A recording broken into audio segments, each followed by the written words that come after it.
Welcome to Let's Talk, where Spokane Talks hosts seek out and discuss the latest on a variety of interesting topics to Spokane and North Idaho. Here's today's host, Mike Fitzsimmons.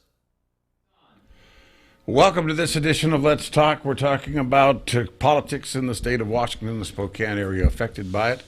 And our candidate for conversation today is Jeff Holy, having served in the House of Representatives in Olympia since 2013, in the 6th representative in the 6th district. He is now taking his sights toward the Senate, and that's probably the best first question to ask. First of all, Jeff, welcome. Good morning, Mike. Let's go into the Senate. You have a very, very focused reason why you want to do this. Tell me what it is. Well, obviously, it's moving from the junior varsity to the varsity. That's a bit besides that, and that's arguable. We can discuss that in the political science of the upper and lower chamber. Might debate that a little bit. Might contest that. The half the cats to herd on that 49 instead of 98, which means the committees are smaller. It takes less people to build a coalition. You have more momentum with smaller numbers. It's easier to make things happen. You have a larger budget to work with. You have twice the staff to work with. And there's a deference to a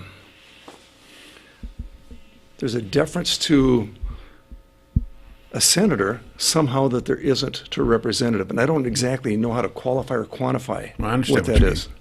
There is, you're right. So it's just there is a status there that is considered to be perhaps with more clout. Yeah, and because of that, whether it exists or not, it's available. How does that translate then to advantage for the constituents in the 6th? Well, anything I do that has more clout to accomplish what I've attempted to accomplish over the last 6 years, and we'll talk about that a bit here, the reason I came here in the first place, I'm better able to accomplish that. I'm more capable. I have more access, maybe more impact, which are all the things that politics comprised of. It's all about building consensus, maybe wielding a little bit of influence, and playing the game well. Now, you've been through the culture in Olympia for some time now. You know where everything is and how it all works, what's its strengths and its weaknesses. And you have indicated that you want to be able to benefit the constituents from the standpoint, particularly, that you want to somehow or other try to reverse the export flow of youth and talent out of this marketplace and keep it here. Amen. How can you do that in the Senate? Amen. It's what I've tried to do in the House. We've been somewhat successful so far, and we'll expand on that a little bit. There's kind of a feeling in Spokane that your career tracks here are, you want a latte with that or you want fries with that. I mean, we're a service-based, I'm being tongue-in-cheek, but we're a service-based economy. We have some pockets like Kaiser and large groups out there, Triumph, the remnants of Boeing in Spokane, that still exist to provide living wage jobs, with full benefits that a family can afford to stay here. To hit exactly on what you're talking about, let's start by addressing the fact that we have an educational system in an intersect here in Spokane that is far, far beyond our population base. What we have to provide here is amazing. And we're talking about quasi-West Coast Ivy League kind of an attitude. Maybe, Whitworth, for example, Gonzaga, and not just basketball. We're talking about the quality of the schools. We consider it a West Coast private school. That's this top tier. Right. Wazoo, UW. You end up having a community college system that's very strong here. We have an intersect that provides an amazing number of people that graduate, with very, very good degrees. Eastern, for about 5 out of the last 6 years, has had the highest percentage of STEM graduates as a total percentage of graduating class of any of the state universities, period. So we've got a solid base here. Yeah. The single largest economic loss to our region is talent flight. And the problem is, you and I have discussed this before, our kids are everywhere but here. And I heard this, I didn't really take an interest in it, but I listened to it. We had kids late. And all my friends, kids are growing up and they graduated with electrical engineering or architecture degree, something like that, and they're going everywhere but here. All of a sudden, my kids grew up saying the same things, and it caught my attention. It really caught my attention. And all of a sudden, now it's personal. Can't do anything for my kids. The daughter's in Manhattan Island, son's on the Olympic Peninsula right now, both doing very well because of local schools we've spoken to here, higher education. But the coming generations, what do we do to, rather than have people have to leave Spokane for opportunity, to make Spokane that place of opportunity? The people from the region will come here because opportunity exists more so than elsewhere. This has been a struggle for decades. We've, to a certain extent, the region set itself up for this because at one time it advertised itself as being a really cheap resource, cheap labor, cheap power, low land prices, cheap housing, all that sort of thing. People came to take us up on that. But unfortunately, when our children wanted to go into their careers, they found that there was much more competitive opportunities elsewhere than here. And that hasn't been reversed. Now, in the Senate, as you mentioned, the logistics of it, smaller a group of can form coalitions and that sort of thing. There are people of like mind in small communities all over east of the Cascades in Washington State that have experienced this very same thing and that have that very same sense of loss that you're discussing. And they are on both sides of the aisle. I bet you they'd much rather have the kids be in Spokane than Chicago. I should think so. But the reality is they're in Chicago, and so if they're for future generations going to be able to reverse that, how do we change that? There's got to be a change in the paradigm. How do we change that? All right. Okay, so I grew up in Issaquah, St. Anthony's grade school, 8 years St. Anthony's in Renton. In Catholic schools, we both know have about a 25-mile radius. It's not just a school district on there. So about 1961, 62. The kids in the south end of the Kent Valley, which is just a swampland, it's the remnants of the Black River Basin before they lowered Lake Washington with the locks. Right. Literally are dairy farms down there. There's a half section, 320 acres, that the Ahrens owned down there. Dan came to school, told me his parents sold that for like $1.2 million, $1.3 million back then. And that was, I mean, when you're a kid, it's big money. Back then, it was really big money. Yeah. And yet 20 years later, you see a swampland with a little ribbon highway, the Kent Highway going down there. I mean, the Iberian Highway was on pylons because it was swampland on the south end of Renton. You've got Boeing Plant 1, 167, a freight corridor, 3 economic portals on the thing. You've got Andover Parkway, Tier 1 providers, service providers, and you've got South Center. That's in a 20-year period on that. That happened. I moved here in '83 after a stint in the Army and then graduating Wazoo. And I saw the West Plains, and I saw what that was. That is an absolute analog to the Kent Valley. Exactly. The same cheap property, freight frontage you can buy into the airport still, sure. Freight infrastructure with rail in place, and a business park or 2 or 3 that are sitting there that have the marquees in place. But the weeds are higher than the marquees when you have curbs and everything else in place. Sure. It's sitting there. How can this sit here like this and not be utilized? People not understand the value on that. So I thought, we have a service-based industry. What about industrial, supply chain-based, manufacturing, institutional, professional? Now, what do we do to balance out the economy here? One of the things I thought of is just as soon as the gas tax passed, which I wasn't a big fan of, nonetheless, when it did pass, I was all over it, capturing on the very front end of the 16-year build-out, the first 4 years, 2 for design, 2 for build, turning exit 272 up at Petro into a freight portal. And I did it from kind of a Kevin Costner Field of Dreams perspective. If we actually had a freight portal going into something that has frontage on the south side of the airport for freight frontage, you haven't been able to get that in Seattle since the late 50s, early 60s at SeaTac. I mean, it just, to have that, what would happen? And all of a sudden, Todd Woodard and Larry Crowder got on board out at the airport and said, that's a great idea because exit 276, they're trying to design the same thing as part of the airport business park up there. Right. And what do we do? 18 months later, all of a sudden, we expected Bombardier, Airbus, somebody up there. Amazon is looking at us here. Right. Because of the efforts, we have that infrastructure in place. You provide the infrastructure, we had X amount of TIF dollars, tax incremental financing dollars that were dedicated, and you had 3 local heroes that put that together. You had Tom Tilford, you had Dick Edwards, you had Pete Thompson combined to throw that piece together up there, make a deal that Amazon couldn't refuse. Now we're expecting to have probably a domino effect. There's other people out there that are citing close proximity to the Amazon site, and we're starting to see a lot of activity all of a sudden because of the awareness that wasn't there before. But we have a state legislature that has essentially created what I would call a hostile environment for business. People look at the state of Washington, they look at all that, and they say, gosh, they've got great colleges there, community colleges, the proximity to the freeway and international airport, rail spurs, everything is there that you'd want to have, all those opportunities, except that the tax environment, the L&I environment, and everything else is so bloody hostile that you can find that elsewhere, those sorts of assets elsewhere with a much better tax situation here, and folks aren't choosing Washington like we were told they would one day. How do we reverse that? And that's a legislative function. Yes and no. We provide the foundation for it, but not always. And I'll give you an example. If that were the case, why is Caterpillar here and why is Caterpillar already expanded on site up there? You've got four corners of problems for business coming to Washington State. The big one, the monster problem, is B&O tax and gross revenues. Absolutely. Well, you invest $1 million and you roll back $600,000, and you have a $400,000 loss. Do you have a $400,000 loss? No. You have a gross income or a gross receipts of $600,000 that you're taxed on.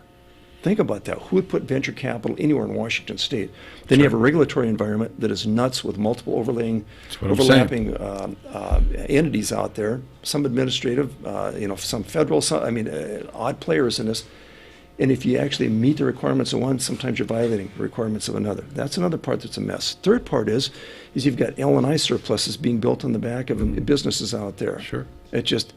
That chaps me, And the fourth part is we have an unemployment schema here that is so generous, it's almost a disincentive to work if you start figuring out what net take-home is after the cost of a vehicle and everything else to get there. Now, the legislature got us all of that. So the question is, how can you lead us away from that in the future and still maintain a healthy... Counselor, but there's one more piece here. So how'd Caterpillar come here? And that was the origination of my statement here.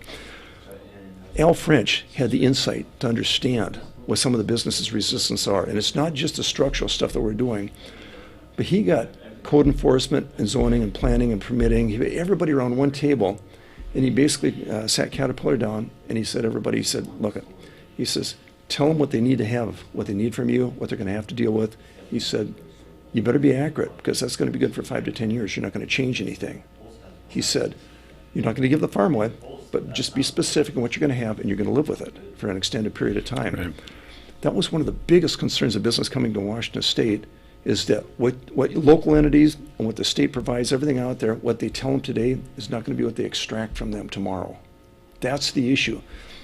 Caterpillar saw that, and they said, I'm really, paring down, obviously, on the volume of negotiation that it took to make this happen. But, to just speak in conclusions, they pretty much said, yeah, we can live with that. Because they were able to plan, because they had a solid foundation in front of them. They knew what they were working with. Sure. That's the other side of the equation here. The other single thing that we actually have that is an attraction, we don't have a state income tax. Half dozen state, a couple more don't have a state income tax. But you've got colleagues across the aisle who desperately want to have one. We are working on it. They're trying. If we go away and we give up, they win. This is a Churchillian moment. We never surrender on that. And as much as you love the heat of the moment right now, things change. We've gone through cycles before where we actually have had Dan Evans as a governor. We've actually had Clyde Ballard as a speaker. We've had cycles on this.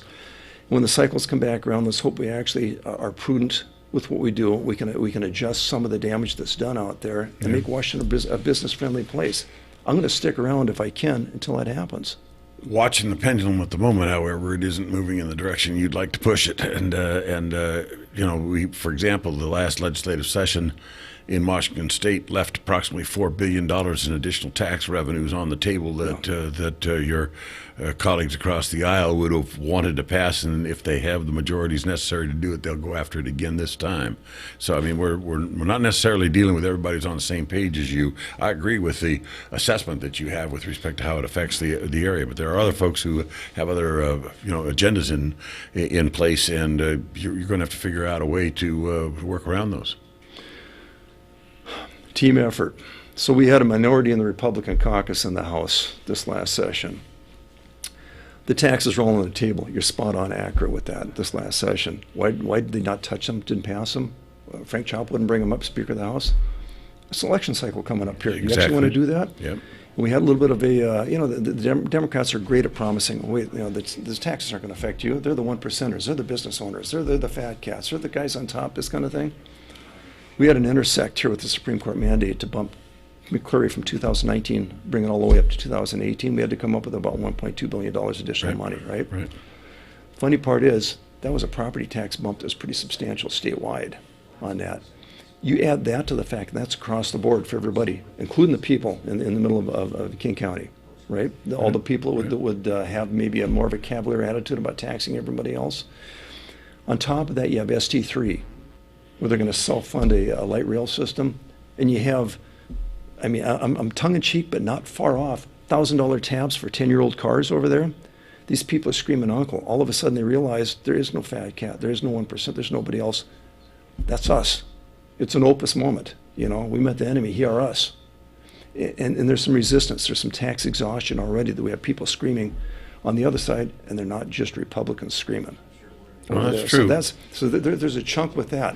So you start talking about the, I don't know, the whole idea of people across the aisle. It's not people across the aisle. It's people within a 100-mile radius of Seattle that really comprise a majority of the attitude you have.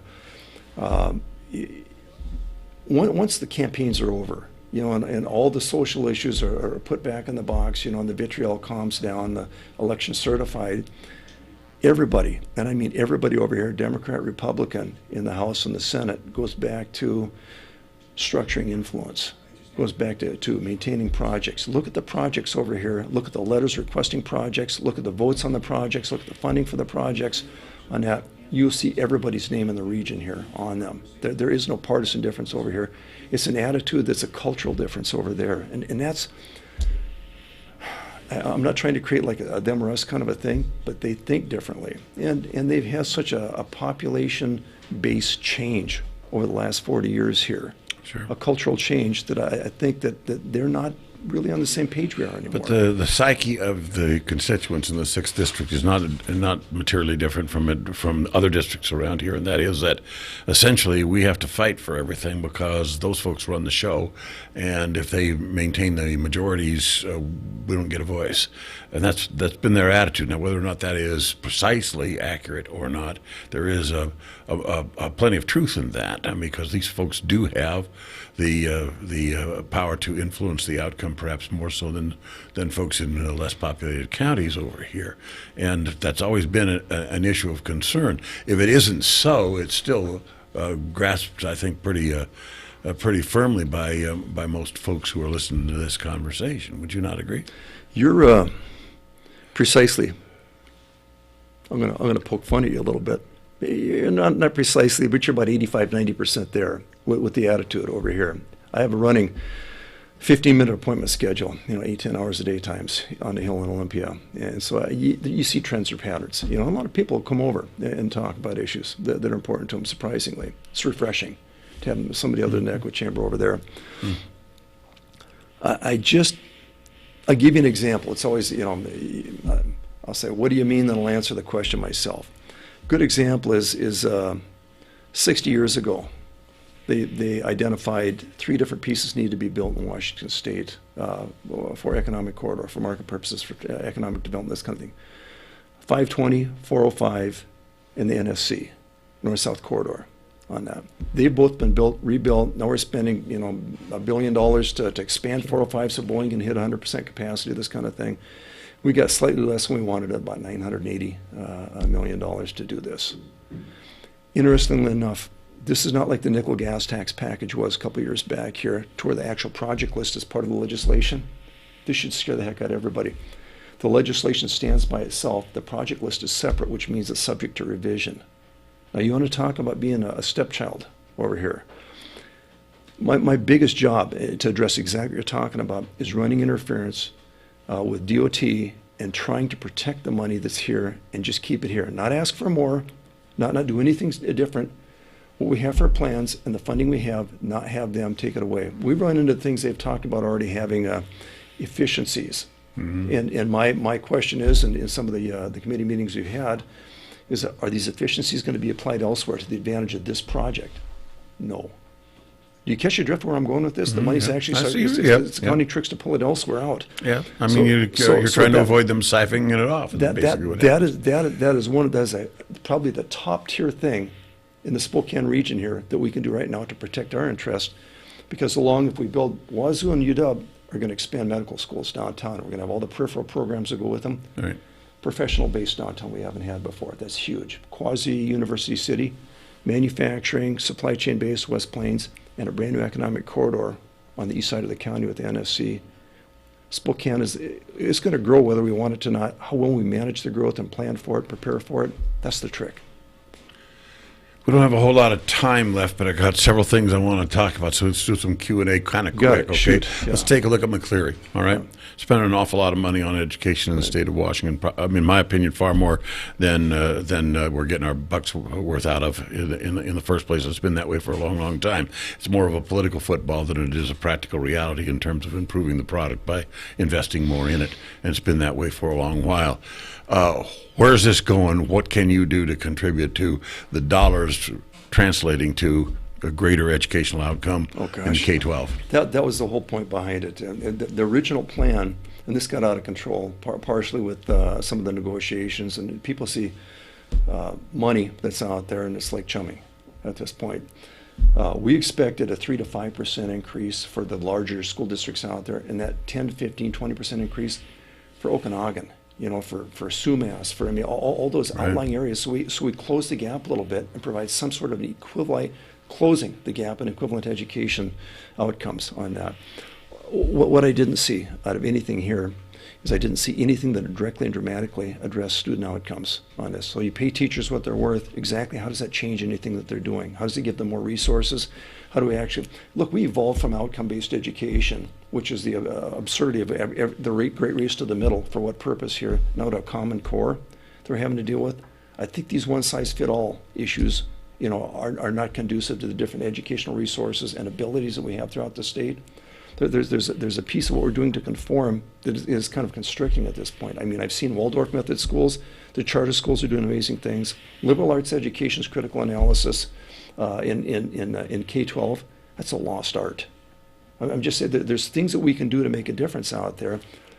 But you're right, we're fighting an uphill battle. When you are in the minority party, a lot of times it's being like the minority shareholder in a wholesale corporation. You're along for the ride. But you don't want to be along for the ride, and you don't want your constituents thinking you're just along for the ride. So my question would be, and we've only got a couple of minutes here, right. The independents, the Democrats, and the doubtful Thomases among the Republicans, right, who look at you and say, okay, if he goes into the Senate, what's in it for me? How do you answer that with a short answer? What's in it for them? No new taxes. I'm trying my dangest to stop taxes. We proposed an immediate tax relief with the McCleary bump here this last time. The Democrats shouted it down, took half of that, extended a year out, and passed that on top of us. So the tax increases here, the tax rebate or the recovery plan that they have is half what we had, and it's a full year out. And they're saying that we actually voted to increase taxes. I mean, that's the kind of spin that you're going to get out of this. Hardline against taxes on this is detrimental. What do we do to increase business? You don't have to increase tax rates, increase gross business. The volume increases. Same outcome. Everybody's happy. Business grows quickly. I mean, there's so many things that we can do here. And the question you ask about long for the ride, it's not that simple. If they want to go from 1 to 100 on that, we dig our heels in, and they only get from 1 to 60 or 1 to 50 because we played hardball. That's why you want me in the Senate. I thought it goes all the way to 100. Yeah. It's going to have to wrap it for us. It's been interesting talking with you. He's Jeff Holy. He's running for the Senate of the state of Washington's 6th legislative district. And that's Let's Talk for this segment. Let's Talk is produced in Spokane, Washington by Spokane Talks Media, which is solely responsible for its content. Ask a question, recommend a guest, and hear this program again online anytime at SpokaneTalksMedia.com. We wish you a great day